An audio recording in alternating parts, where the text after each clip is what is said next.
Hello students, हम लोग ने नया चैप्टर शुरू किया था सार्क। और सार्क क्या है ये हम लोग पढ़ चुके हैं। सार्क की कितनी प्रावधान चल रही है, कितनी समितियाँ उसकी हैं, ये हम लोग पढ़ चुके हैं। और अब हम उसके आगे पढ़ने जा रहे हैं सार्क के कार्य और भूमिका।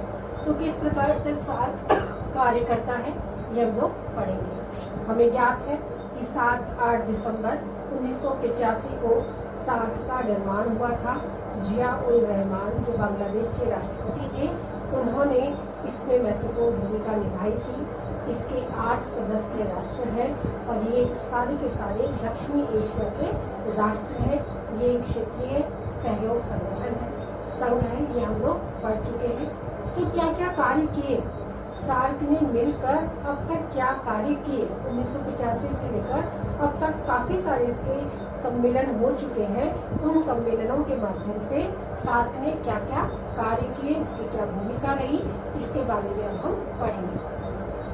तो उसका पहला शिखर सम्मेलन कहाँ हुआ था, आपको ज्ञात है, ढाका बांग्लादेश 1985 7-8 दिसंबर। तो 7-8 दिसंबर ढाका बांग्लादेश 1985 को जब सार्क का निर्माण हुआ तो सार्क ने क्या क्या कार्य किए।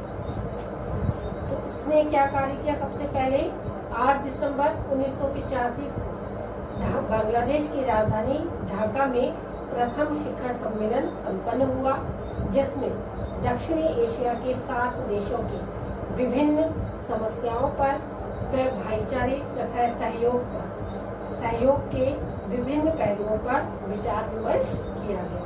क्योंकि ये पहला शिखर सम्मेलन था तो इसमें समस्त राष्ट्र जो थे, पहले हमको ज्ञात है 7 राष्ट्र ही इसमें शामिल थे और 7 राष्ट्रों के जो राष्ट्राध्यक्ष थे उन्होंने इस सम्मेलन में अपनी उपस्थिति दी थी।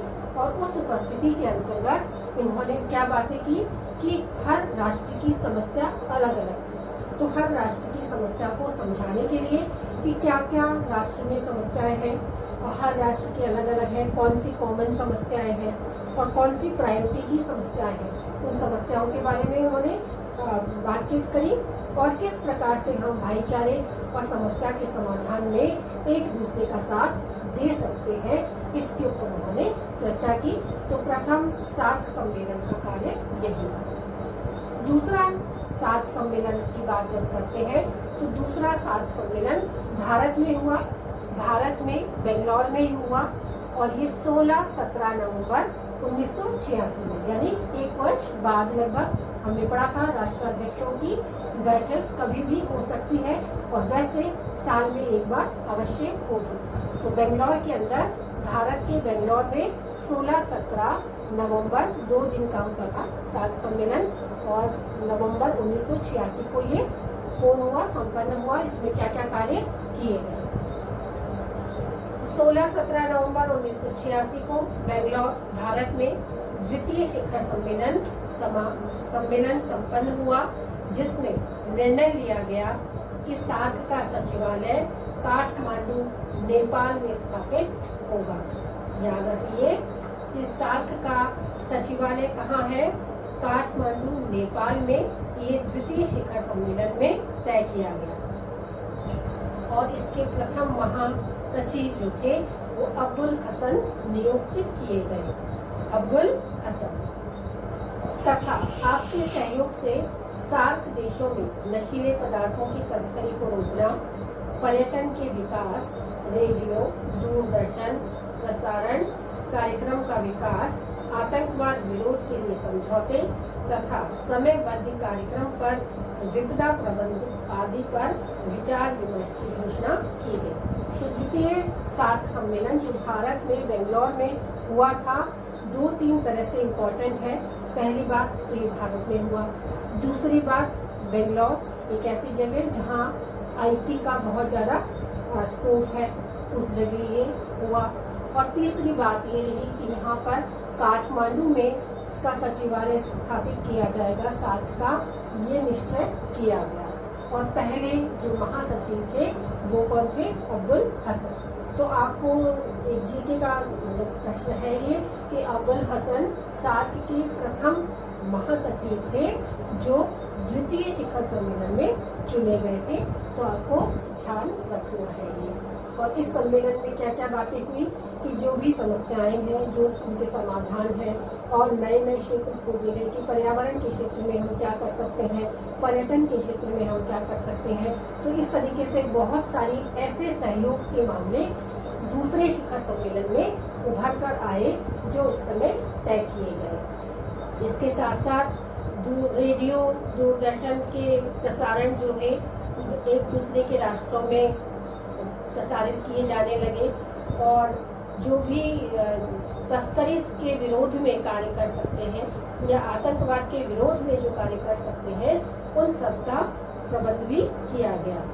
और समयबद्ध कार्यक्रम तय किए गए कि यदि कोई विपदा आ जाती है, यदि कोई ऐसी आपदा आ जाती है, तो उसके बारे में हम कौन कौन से घोषणा कर सकते हैं, इसके बारे में विचार विमर्श किया गया।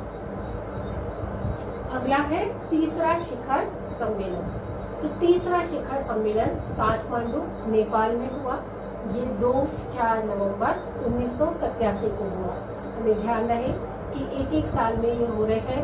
1985 को उसका प्रारंभ हुआ, 86 में दूसरा हुआ और 87 में तीसरा हुआ।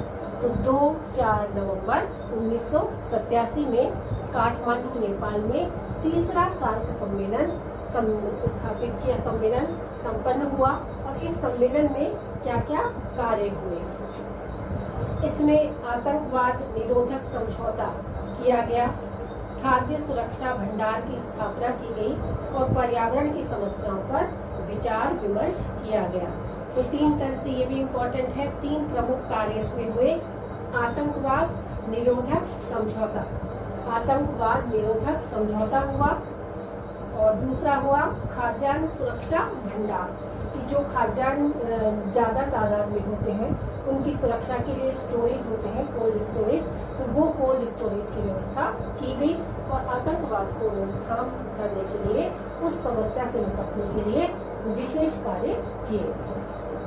अगला है इस्लामाबाद पाकिस्तान में ये हुआ, और ये हुआ 29-31 दिसंबर 1988 में।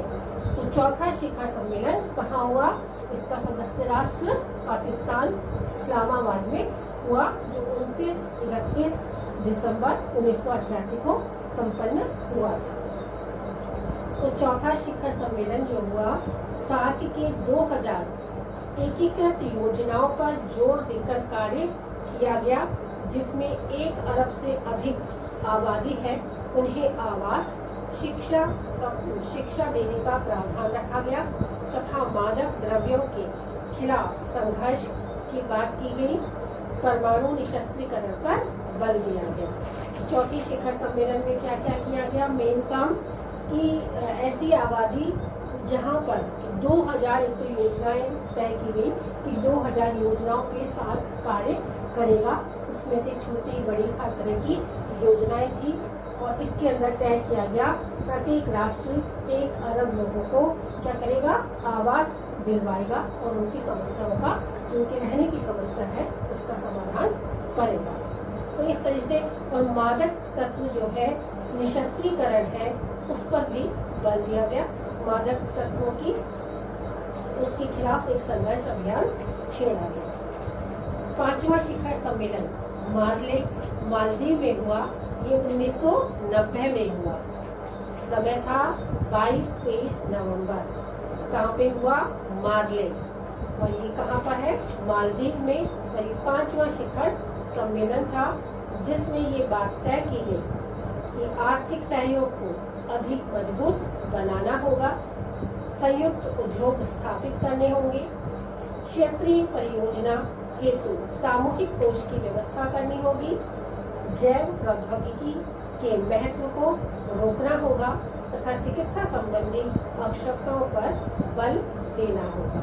तो इस प्रकार से 5वां शिखर सम्मेलन मालदीव में संपन्न हुआ। अगला है 6ठा शिखर सम्मेलन, जो कोलंबो श्रीलंका में 21 दिसंबर, ये एक ही दिन का था, 21 दिसंबर 1991 में ये संपन्न हुआ। और इसका भी मुख्य कार्य आतंकवाद को रोकना, निशस्त्रीकरण को बढ़ावा देना, मानवाधिकार प्रदान करना, आर्थिक तथा सामाजिक दृष्टि से उच्च जीवन प्रदान करना, व्यापार में उदारीकरण को बढ़ावा देना, गरीबी उन्मूलन व प्राथमिक शिक्षा को बढ़ावा देना। तो जो छठा शिखर सम्मेलन हुआ श्रीलंका के कोलंबो में ये हुआ था। और कोलंबो के अंदर क्या हुआ, इसमें सबसे ज़्यादा इम्पोर्टेंट जो काम था उस काम को अंजाम दिया गया। वो कार्य था कि आतंकवाद को तो रोकने का कार्य करना ही है, उसके साथ साथ मानवाधिकार को बहुत अधिक महत्व देना है और व्यापार में उदारीकरण को महत्व देना है।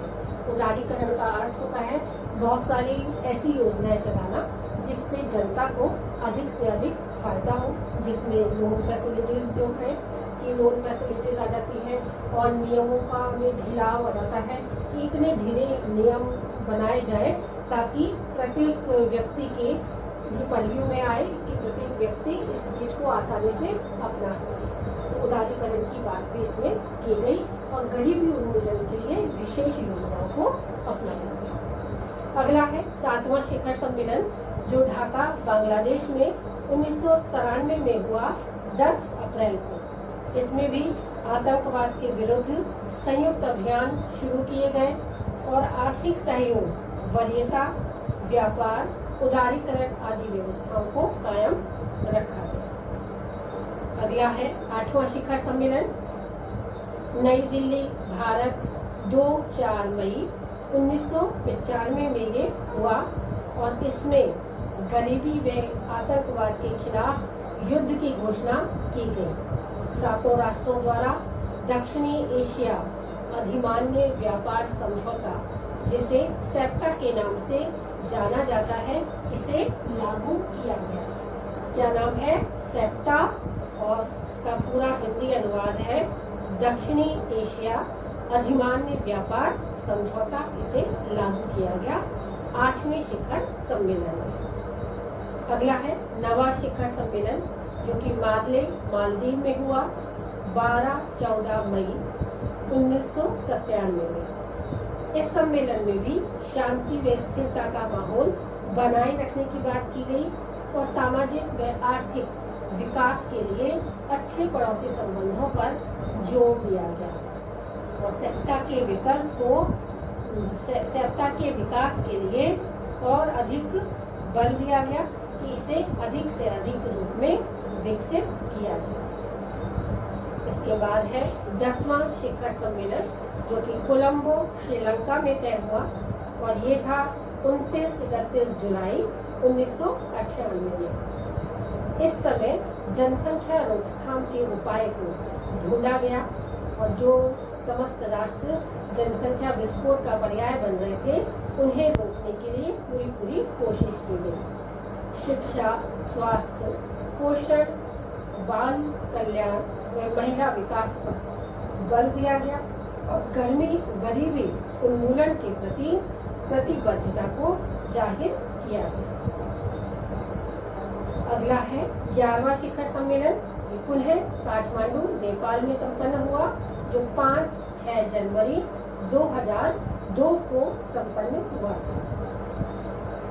सार्क का बहुप्रस्तावित व बहुप्रतीक्षित 11वां शिखर सम्मेलन 5-6 जनवरी 2002 को काठमांडू में संपन्न हुआ जो मूलतः 1999 में पाकिस्तान में प्रस्तावित था, किंतु नवाज शरीफ की सरकार का तख्ता पलट हो जाने के कारण यह आयोजन गंभीर तनावपूर्ण स्थिति में संभव नहीं हो सकता था।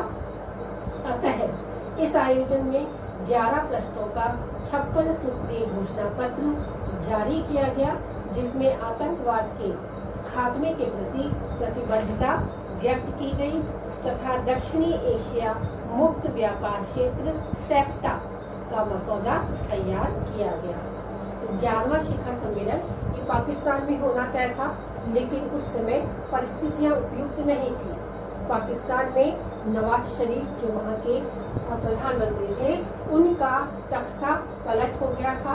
इससे तनाव और संघर्षपूर्ण वातावरण उत्पन्न हो गया और इसी वजह से इसको स्थगित किया गया और वहाँ पर केवल 56 सूत्रीय एक तय किया गया, एक निर्णय लिया गया कि 56 सूत्रीय कार्यक्रम तय किया जाएगा और उसके द्वारा ही समस्त कार्यों को पूर्ण किया जाएगा, ये घोषणा की गई और आतंकवाद के खात्मे के प्रति प्रतिबद्धता की गई।